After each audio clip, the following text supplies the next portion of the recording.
Semoga dosa, kesalahan, kealpaan, dan kehilafan dalam ampunan Allah Subhanahu wa Ta'ala. Semoga kita semua direzekikan menutup usia di dunia ini dalam keadaan husnul khatimah.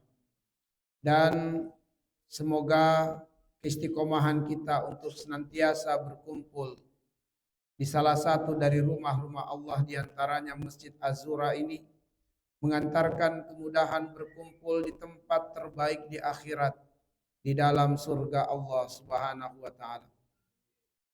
Ikhwatal iman wal akhwat fillah, azani Allah wa iyyakum ajmain. Pada kesempatan yang sangat berbahagia ini, bersama-sama kami mengajak antum dan antunna untuk mengambil pelajaran-pelajaran berharga dari ayat-ayat Allah Subhanahu wa Ta'ala yang terdapat di Quran surat Az-Zariyat, surah yang ke-51, ayat 55 hingga ayat yang ke-58. Adapun bunyi ayatnya, Allah berfirman, "Wa dzakir fa inna dzikra tanfa'ul mu'minin. Wa ma khalaqtul jinna wal insa illa liya'budun. Ma uridu minhum min rizqin wa ma uridu ayyut'imun. Innallaha huwar razzaq dzul quwwatil matin." Artinya, wadzakir, dan berilah nasihat, berilah peringatan. Fa inna dzikra tanfa'ul mu'minin. Maka sungguh peringatan, nasihat itu bermanfaat bagi orang-orang yang beriman. Wa ma khalaqtul jinna wal insa illa liya'budun. Dan tidaklah aku, kata Allah, menciptakan jin dan manusia illa liya'budun, melainkan agar supaya mereka beribadah atau menyembah kepadaku. Ma'uridu minhum min rizkin. Tidaklah aku ingin dari mereka untuk memberikan rezeki. Wa ma uridu ayyut'imun, dan tidak pula aku menginginkan agar supaya mereka memberi makan kepadaku. Innallaha, sungguh Allah, huwar razzaq, dialah yang maha pemberi rezeki, dzul quwwatil matin, dialah pemilik kekuatan yang maha kokoh. Ikhwatal iman ahibazani Allah wa iyyakum ajmain. Mari kita perhatikan ayat 55. Kita ingin ambil ibrah, pelajaran dari ayat yang mulia ini. Pada bagian awal ayat, kita sedang dididik oleh Allah Subhanahu wa Ta'ala untuk mencintai profesi sebagai penyeru kebaikan, sebagai penyeru nasihat. Kita dididik di dalam ayat ini untuk menjadi dai atau dai'ah, dengan senantiasa membasahi atau mewarnai pembicaraan kita dengan tema dakwah. Ihwatal iman ahibazani Allah wa iyyakum. Sampai-sampai kita disuruh oleh Allah, wa dzakir, berilah nasihat, berilah peringatan, tanpa harus terbebani apakah orang-orang mau menerima nasihat ataukah tidak. Teruslah sampaikan kebaikan, bicarakan nasihat. Apa urgensinya, mengapa kita harus membiasakan lisan dengan kalimat dakwah? Urgensinya terdapat di dalam Quran surat Al-Ahzab ayat yang ke-70 dan ayat 71. Ketika Allah Subhanahu wa Ta'ala berfirman, "Ya ayyuhalladzina amanu taqullaha wa qulu qaulan sadida." Wahai orang-orang yang beriman, bertakwalah kalian kepada Allah, wa qulu qaulan sadida, dan ucapkanlah oleh kalian qaulan sadida, perkataan yang baik. Apa yang dimaksud dengan perkataan yang baik? Syekh Muhammad Shalih Al-Utsaimin rahimahullahu taala menjelaskan bahwa qaulan sadid, perkataan yang baik itu mengandung dua makna.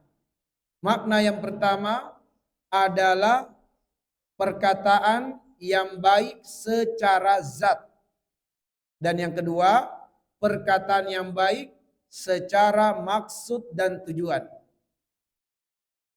Adapun perkataan yang baik secara zat adalah Al-Quran. Karena itulah Al-Quran dengan membacanya satu huruf saja mendapatkan 10 kebaikan.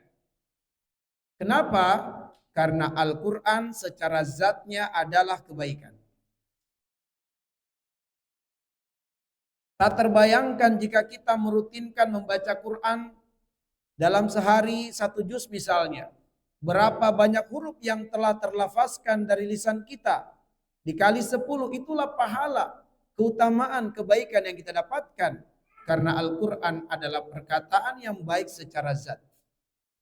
Adapun makna yang kedua, perkataan yang baik secara maksud dan tujuan adalah dakwah ilallah. Mengajak manusia kepada Allah Subhanahu wa taala sebagaimana firman Allah Subhanahu wa taala di dalam Quran surat Fussilat ayat yang ke-33, wa man ahsanu qaulan mimman da'a ilallah wa amila sholiha wa qala innani minal muslimin. Dan siapakah yang perkataannya lebih baik dari perkataan yang mengajak menyeru manusia kepada Allah, mengajak menyeru manusia untuk beramal soleh, mengajak dan menyeru manusia untuk bangga dengan izzah sebagai seorang muslim. Apabila kita membasahi lisan kita dengan kaulan sadid, perkataan yang baik, perkataan dakwah, maka janji Allah ada 3 di dalam ayat yang ke-71 surat Al-Ahzab. Yang pertama, yuslih lakum a'malakum. Dengan membiasakan kalimat dakwah, Allah akan memperbaiki amalan-amalan kita. Ini urgensi yang pertama. Jadi sebenarnya kita tidak perlu terlalu dipedulikan dengan orang mau berubah atau tidak dengan kalimat dakwah yang kita sampaikan. Sebab keberhasilan atau parameter kalimat dakwah yang terucap dari lisan kita adalah sejauh mana kita sebagai penyerunya mendapatkan kemudahan dan kekuatan untuk semakin bagus amal solehnya.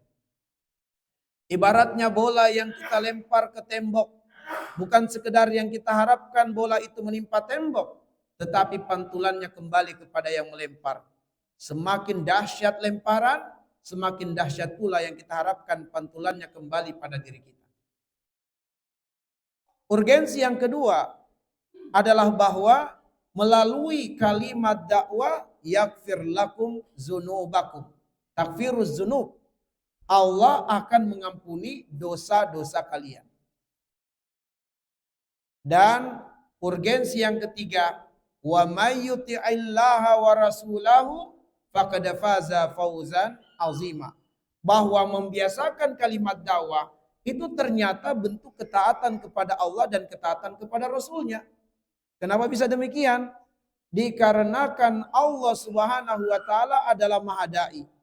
Dan Allah memerintahkan nabinya untuk berdakwah. Sebagaimana di dalam Quran surat Yusuf ayat yang ke-108. Qul, katakanlah wahai Muhammad, hadhihi sabili, inilah jalan hidupku. Apa jalan hidup yang Allah perintahkan bagi Nabi untuk diumumkan kepada manusia? Ad'u ilallah. Aku mengajak manusia kepada Allah. Ala basira, berdasarkan hujjah, berdasarkan ilmu. Ana wa manittaba'ani. Saya Muhammad sebagai pelaku utamanya dan siapa saja yang mau mengikutiku. Sehingga membiasakan kalimat dakwah ini merupakan wujud dari ketaatan kepada Allah, ketaatan kepada Rasul, dan siapa yang mentaati Allah dan mentaati Rasul merupakan kunci kemenangan, kunci kesuksesan dunia dan akhirat. Inilah urgensinya. Mengapa kita harus cinta dengan profesi sebagai dai, sebagai penyeru kebaikan, sebagai penyampai dakwah? Karena kita menginginkan janji Allah Subhanahu wa taala yang kita sebutkan tadi. Ikhwatal iman ahibazani Allah wa iyyakum. Wa dzakir fa inna dzikra tanfa'ul mu'minin. Dan berilah peringatan Peringatan itu, nasihat itu bermanfaat bagi orang-orang yang beriman. Tanfaul mukminin, bermanfaat bagi orang-orang yang beriman. Di bagian akhir ayat, kita sedang dididik oleh Allah Subhanahu wa taala bahwa kita bukan hanya harus mencintai profesi sebagai dai, sebagai guru, sebagai pengajar, sebagai penyuruh kebaikan, sebagai penyampai dakwah atau nasihat, tapi kita pun dididik untuk mencintai posisi menerima nasihat. Maka ihwatal iman ahibazani Allah wa iyyakum, setiap kita tidak boleh anti dengan nasihat. Kita harus cinta menerima nasihat, sebab nasihat bermanfaat bagi orang-orang yang beriman. Agama yang mulia ini adalah nasihat. Ad-dinun nasiha. Agama Islam ini adalah nasihat. Sesiapa yang merasa tidak nyaman dengan nasihat, sesiapa yang merasa berat jiwanya dengan nasihat, sakit hatinya dengan nasihat, tidak lain dan tidak bukan, kata Ibnu Qudamah di dalam kitab Mukhtasar Minhajul Qasidin, adalah dikarenakan penyakit di dalam hatinya dan juga karena kerasnya hati. Sesiapa yang di dalam hatinya ada penyakit dan juga hatinya ditimpa dengan keras hati, maka orang yang seperti ini akan dipermainkan oleh setan. Hatinya akan dipermainkan oleh setan, pikirannya dan perasaannya sebagaimana bola dipermainkan oleh anak-anak dengan cara ditendang bola itu ke sana kemari. Allah mengatakan di dalam Quran surat Al-Hajj di ayat yang ke-53, liyaj'ala ma yulqi syaitan fitnatan lilladzina fi qulubihim marad wal qasiyati qulubuhum. Ada orang-orang yang Allah biarkan gangguan setan menimpa dirinya. Allah tidak akan melepaskan gangguan setan itu darinya. Kenapa? Dikarenakan penyakit di dalam hatinya dan juga karena kerasnya hati. Tidaklah seseorang ma'asyiral muslimin merasa dengan nasihat itu seakan-akan dirinya terpojokkan, seakan-akan dirinya direndahkan, dihinakan, melainkan karena penyakit di dalam hatinya.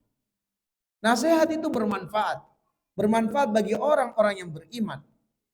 Karena summiyal insan bikasratin nisyan. Tidaklah seseorang itu disebut insan kecuali karena manusia atau seseorang itu seringlah lupa. Maka kita disyariatkan saling ingat mengingatkan karena kita sering lupa. Ikhwatal iman wal akhwat fillah azani Allah wa iyyakum ajmain. Mari kita perhatikan ayat yang ke-56. Pelajaran apa yang akan kita ungkap dari ayat yang mulia ini? Allah mengatakan, "Wa ma khalaqtul jinna wal insa illa liya'budun." Dan tidaklah aku ciptakan jin dan manusia melainkan agar supaya mereka beribadah atau menyembah kepadaku. Ihwatal iman wal akhwat fillah, ibadah merupakan hak Allah Subhanahu wa taala. Bahkan menjadi hak terbesar Allah dari hamba-hambanya. Allah mengatakan, "Wa qada rabbuka alla ta'budu illa iyyahu wa bil walidaini ihsana." Allah mewajibkan kepada manusia agar supaya manusia dalam beribadah, dalam menyembah hanya mempersembahkannya untuk Allah Subhanahu wa taala. Karena hak terbesar Allah dari hambanya adalah sang hamba mempersembahkan ibadah untuk Allah Subhanahu wa taala. Apa yang dimaksud dengan ibadah? Ibadah itu ismun jami'un likulli ma yuhibbuhullah wa yardahu minal af'ali wal aqwali az-zahira wal batinah. Ibadah itu adalah istilah atau sebutan yang mencakup segala sesuatu yang intinya dicintai dan diridhoi oleh Allah Subhanahu wa taala, baik berupa ucapan atau perbuatan yang nampak atau yang tidak nampak. Jadi intinya dicintai, diridhoi Allah Subhanahu wa taala. Itulah ibadah. Allah tidaklah menciptakan jin dan manusia kecuali untuk beribadah kepada Allah. Dan ibadah merupakan haknya Allah. Dan karena itulah para ulama menjelaskan bahwa lafaz Allah artinya adalah al-ma'luhu. Apa arti dari al-ma'luhu? Yang maha berhak disembah, yang maha berhak diibadahi. Karena itulah tujuan dari penciptaan manusia adalah arti dari lafaz Allah. Tujuan penciptaan manusia adalah arti dari lafaz Allah. Sebab lafaz Allah artinya al-ma'luh, yang maha berhak disembah, yang maha berhak diibadahi. Ikhwatal iman wal akhwat fillah azani Allah wa iyyakum ajmain. Mari renungkan sekali lagi. Karena ibadah itu merupakan haknya Allah Subhanahu wa taala, maka jangan menuntut hak kita dalam beribadah kepada Allah. Ibadah itu bukan hak kita. Ibadah itu haknya Allah. Maka jangan menuntut hak kita kepada Allah melalui ibadah. Bagaimana memahami ini? Maksudnya ihwatal iman ahibazani Allah wa iyyakum ajmain. Jangan sampai yang berkelabat dalam pikiran kita, kalau kita menjadi ahli ibadah, seharusnya sejatinya Allah itu selalu menolong kita, menyehatkan kita, mengayakan kita, memudahkan urusan kita, melancarkan segala urusan kita, hajat-hajat kita semuanya ditunaikan oleh Allah. Seakan-akan bayangan kita kalau kita ibadah itu Allah wajib untuk memenuhi segala kebutuhan kita. Maka ingat, ibadah itu adalah hak Allah, bukan untuk menuntut hak kita. Maka ihwatal iman ahibazani Allah wa iyyakum. Di dalam Quran surat Al-Hajj ayat yang ke-11. Surat Al-Hajj ayat yang ke-11. Allah Subhanahu wa taala mengatakan, "Wa minan nasi may ya'budullaha ala harf. Fa in asabahu khairun itma'anna bihi. Wa in asabathul fitnah inqalaba ala wajhihi khasirat dunya wal akhirah. Dzalika huwal khusranul mubin." Kata Allah, wa minan nas, dalam kaidah nahwu, wa minan nas itu bermakna kebanyakan. Jadi kebanyakan manusia ternyata dalam beribadah kepada Allah tidak tulus. Kebanyakan manusia menyembah Allah tidak sepenuh hati. Bagaimanakah gambaran manusia menyembah Allah tidak tulus? Allah mengatakan fa in asabahu khairun itma'anna bihi. Cirinya adalah orang-orang yang khusyuk ibadahnya, tenang ibadahnya hanya karena dia mendapati Allah mengabulkan semua keinginan-keinginannya. Ada orang-orang yang semangat beribadah kepada Allah, tenang ibadahnya kepada Allah, hanya karena dia mendapati Allah mengabulkan semua keinginan-keinginannya. Maka Allah ingin menunjukkan kepada kita bahwa orang ini beribadah kepada Allah tidak tulus. Dengan cara apa? Wa in asabathul fitnah. Allah mengujinya dengan mengambil kesenangan-kesenangan dunia darinya. Wa in asabathul fitnah inqalaba ala wajhihi khasirat dunya wal akhirah. Dzalika huwal khusranul mubin. Tatkala Allah mengambil sebagian dari nikmat-nikmat dunianya, tiba-tiba mereka kecewa dengan Allah. Tiba-tiba mereka tidak ridho dengan takdir Allah yang tidak menyenangkan. Mulailah muncul ungkapan-ungkapan atau kalimat-kalimat yang sebenarnya menunjukkan protes di dalam hatinya kepada Allah. Seakan-akan Allah itu tega pada dirinya. Seolah-olah dia ingin berkata, ya Allah kok tega banget. Saya sudah rajin sholat, rajin baca Quran, kenapa ditimpa musibah begini? Saya sudah banyak sedekah, kenapa harta saya belum banyak? Malah sering ditipu. Inilah orang-orang yang ternyata menyembah Allah itu bukan karena haknya Allah. Tapi dia menyembah Allah karena menuntut untuk kepentingan dirinya. Jadi dia itu maunya dalam pikirannya kalau dia beribadah kepada Allah, Allah harus memenuhi semua keinginan dia. Maka ini adalah orang-orang yang beribadah kepada Allah bukan karena haknya Allah. Tapi dia beribadah kepada Allah karena kepentingannya.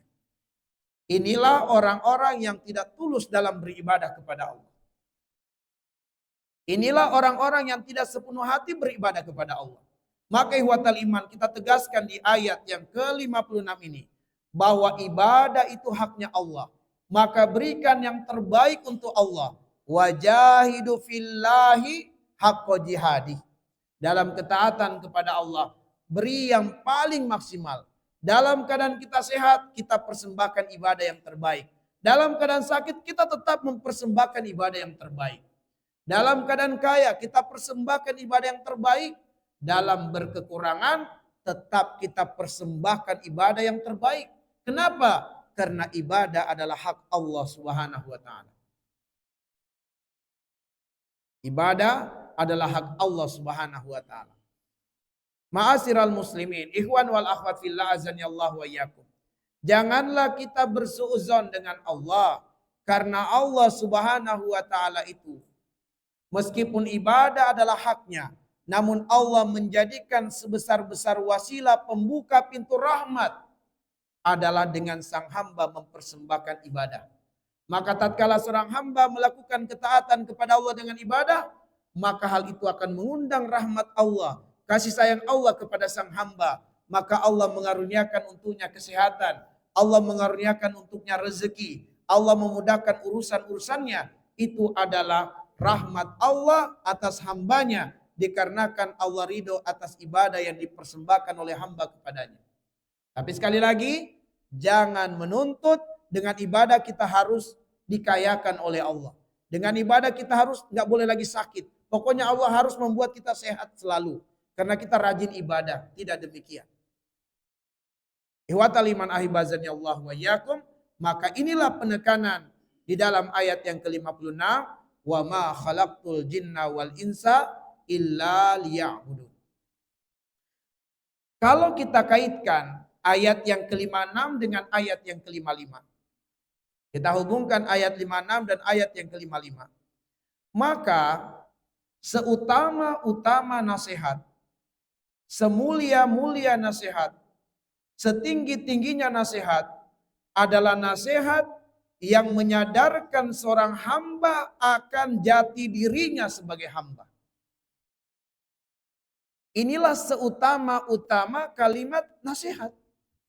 Yaitu manakala dengan kalimat tersebut menggerakkan jiwa seorang hamba semakin menyadari akan eksistensi dirinya sebagai hamba. Sebagaimana ayat yang sudah kita sebutkan tadi, Quran surat Fusilat ayat 33. Sampai Allah menantang, "Waman ahsanu qaulan mimman da'a ilallah." Adakah yang perkataannya lebih baik dari perkataan yang mengajak manusia kepada Allah?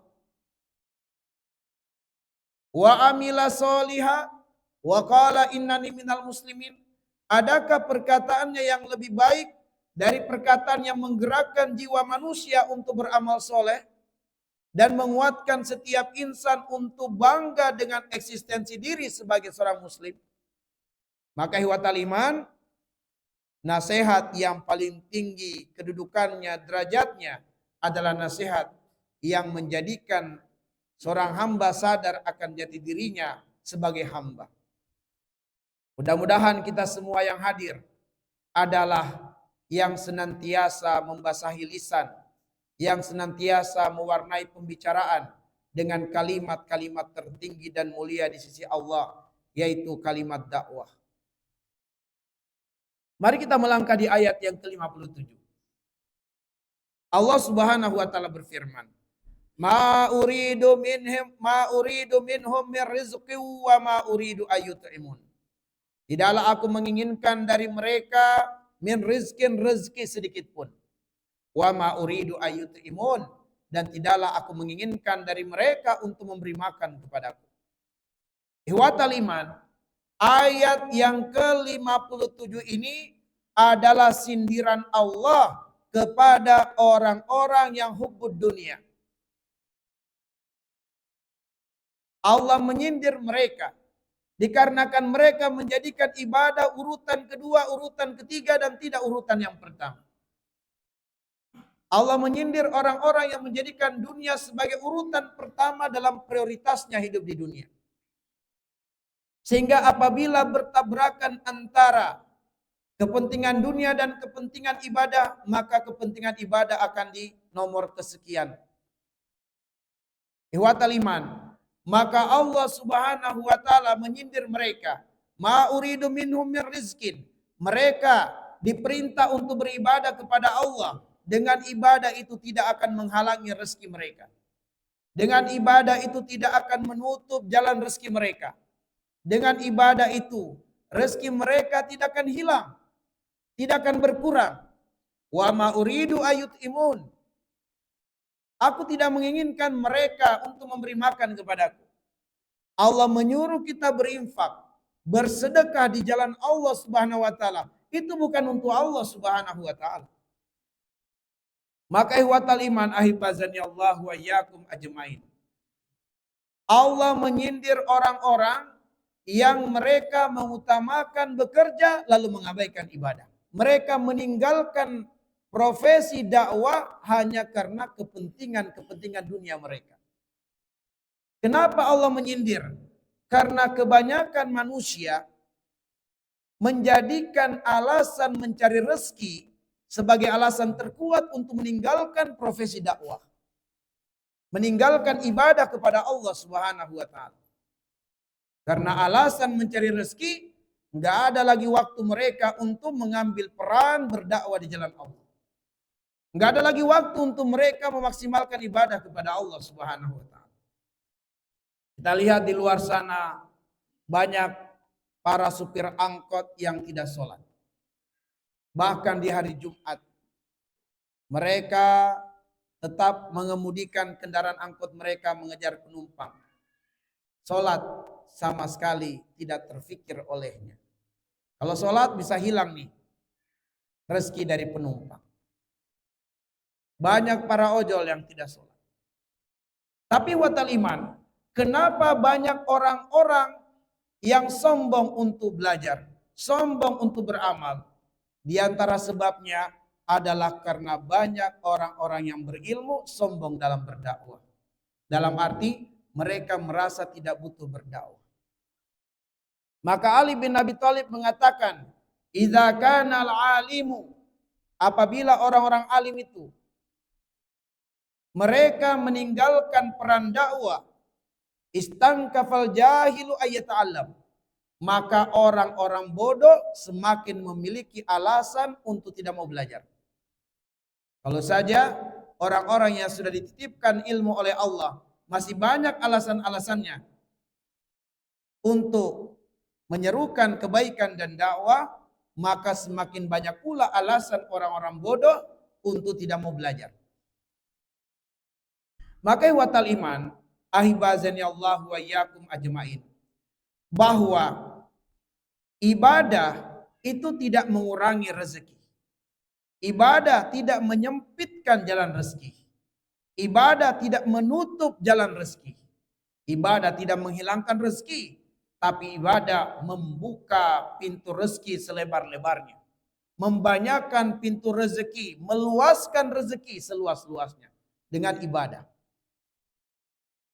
Di dalam Al-Quran ihwatal iman ada 8 pintu rezeki. Di dalam Al-Quran disebutkan 8 pintu rezeki. Yang pertama adalah takwa.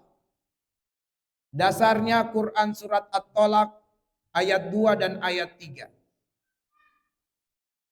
Yang kedua adalah tawakal. Dasarnya Quran surat At-Tolak ayat yang ketiga. Yang ketiga adalah sholat 5 waktu. Dasarnya adalah Quran surat Toha ayat 132. Yang keempat adalah syukur. Dasarnya Quran surat Ibrahim ayat yang ketujuh. Yang kelima adalah sedekah. Dasarnya adalah Quran surat Saba ayat 39 dan surat At-Taghabun ayat 17. Yang keenam adalah istighfar. Dasarnya adalah Quran surat Hud ayat yang ke-52. Yang ketujuh adalah memperbanyak zikir kepada Allah baik muqayyad ataupun mutlak. Dasarnya adalah surat Al-Jumu'ah ayat yang ke-10. Dan yang kedelapan adalah bekerja, berikhtiar, berkarya, berusaha. Dasarnya adalah Quran surat Al-Mulk ayat yang ke-15. Kalau kita perhatikan 8 pintu rezeki di dalam Al-Quran, maka 7/8 adalah ibadah. Bekerja hanyalah 1/8. Bekerja hanyalah 1/8. Sedangkan ibadah 7/8. Kenapa tidak terjadi banyak keajaiban dalam hidup kita? Karena kita mengabaikan 7/8 dari pintu rezeki. Kita hanya fokus pada 1/8. Kita anggap kalau kita tidak melakukan yang 1/8 ini, rezeki tidak bakal datang kepada kita. Lalu kita pun menjadikan itu alasan. Meninggalkan dakwah, meninggalkan ibadah, dan seterusnya. Kenapa? Karena kita mengejar yang 1/8. Kalau yang 1/8 ini, jika ada meeting jam 12 malam, tapi untuk kepentingan 1/8, selalu siap dan selalu ada waktu. Diutus kemana-mana saja. Pergi berangkat ke Papua, ada gaji sekian, siap. Kenapa? Karena 1/8. Tapi untuk dakwah, untuk pengajian, untuk kegiatan keilmuan, afwan saya sibuk. Afwan saya ada urusan. Selalu nggak ada waktu. Bagaimana mungkin tercipta keajaiban dalam hidup kita? Sementara kita yakini Allah Ar-Razzaq, tapi kita tidak yakin kalau hak Allah kita penuhi, Allah akan datangkan ibadah, Allah akan datangkan rezeki berlimpah. Maka ihwatal iman ahibazani Allah wa iyyakum ajmain. Ini adalah sindiran dari Allah Subhanahu wa taala. Beruntunglah jika kita tersindir dengan ayat ini. Lalu kemudian yang terakhir, ayat 58. Innallaha huwar razzaq dzul quwwatil matin. Sesungguhnya Allah huwar razzaq dzul quwwatil matin. Sungguh Allah dialah Ar-Razzaq dzul quwwatil matin. Allah Maha pemberi rezeki, Allah pemilik kekuatan yang maha kokoh. Kalau ini kita imani dan kita yakini, masihkah kita dihantui dengan pikiran bahwa ada orang yang akan merebut rezeki kita? Masihkah kita dihantui dengan pikiran ada orang yang akan menghalangi rezeki kita? Ihwatal iman wal akhwat sekalian, siapakah yang bisa merebut rezeki kita dari tangan Dzul Quwwatil Matin? Ada yang bisa merebutnya? Enggak ada. Lalu kenapa kita selalu ditimpa kegalauan dalam masalah rezeki? Ihwatal iman ahibazani Allah wa iyyakum ajmain. Kita harus yakin rezeki kita di tangan Allah Ar-Razzaq. Apabila seseorang di PHK, ucapkan innalillahi wa inna ilaihi rajiun. Itulah tuntunan Al-Quran. Tidak perlu sedih, tidak perlu khawatir, apalagi sampai bunuh diri. Kenapa? Rezeki kita bukan di tangan bos. Rezeki kita bukan di perusahaan itu. Rezeki kita di tangan Allah Subhanahu wa taala. Rezeki kita di tangan Allah.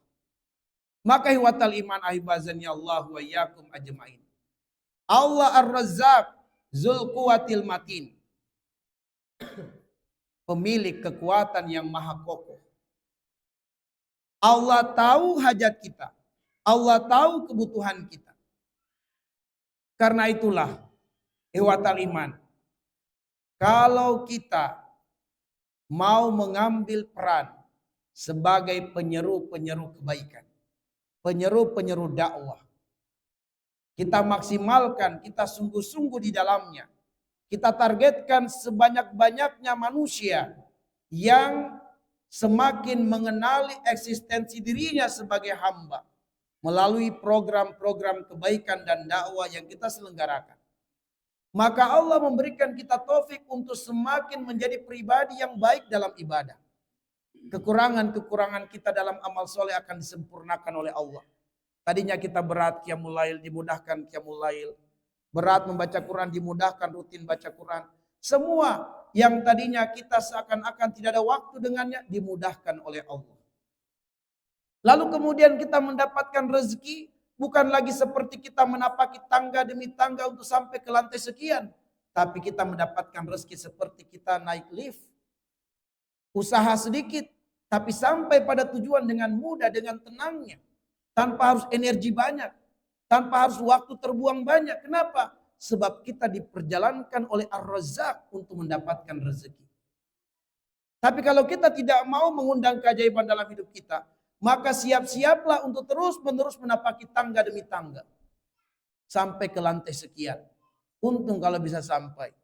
Maka seringkali mereka stres, depresi, sakit dan seterusnya. Mereka kejar uang yang banyak. Sampai mereka tidak tidur, tidak istirahat. Begitu sakit uang yang banyak harus dikeluarkan untuk sembuh. Kasihan hidupnya. Maka watal iman ahibazani Allah wa iyyakum ajmain. Allah Ar-Razzaq.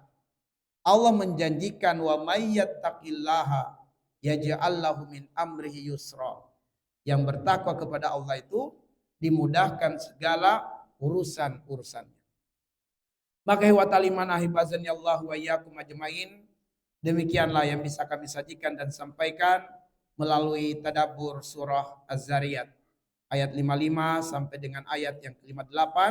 Semoga kita semua diberikan taufik oleh Allah Subhanahu wa taala untuk memaksimalkan potensi-potensi terbaik yang Allah sudah titipkan pada diri kita untuk dipersembahkan kepada Allah dalam bentuk ketaatan kepadanya. Allah mengatakan ya ayyuhalladzina amanu taqullaha wabtagu ilaihil wasilah wajahidu fi sabilihi la'allakum tuflihun. Wahai orang yang beriman, bertakwalah kepada Allah, jadikan semua wasilah-wasilah berupa potensi dunia yang Allah titipkan kepadamu sebagai jalanmu untuk semakin dekat dengan Allah, jalanmu untuk berjihad di jalan Allah. Kalau kita dimudahkan rezeki oleh Allah, jadikan rezeki sebagai jalan semakin dekat dengan Allah, jalan kita berjihad di jalan Allah Subhanahu wa taala. Kita saling ta'awun dalam kegiatan-kegiatan dakwah, ta'awun dalam kegiatan-kegiatan kebaikan ikhwatal iman. Kalau kita disibukkan dengan bekerja, sedikit waktu kita untuk berpartisipasi dalam dakwah, setidaknya harta kita bisa terlibat, harta kita bisa berpartisipasi untuk menguatkan saudara-saudara muslim kita yang berdakwah di jalan Allah Subhanahu wa taala. La haula wala quwata illa billahil aliyil azim. Nakhtafi bihadzal qadar. Nas'alullah ayyaj'alana minal ladzina yastami'una al-qaula fayattabi'una ahsana. Subhanakallahumma bihamdik asyhadu an la ilaha illa anta astaghfiruka wa atubu ilaik. Assalamualaikum warahmatullahi wabarakatuh.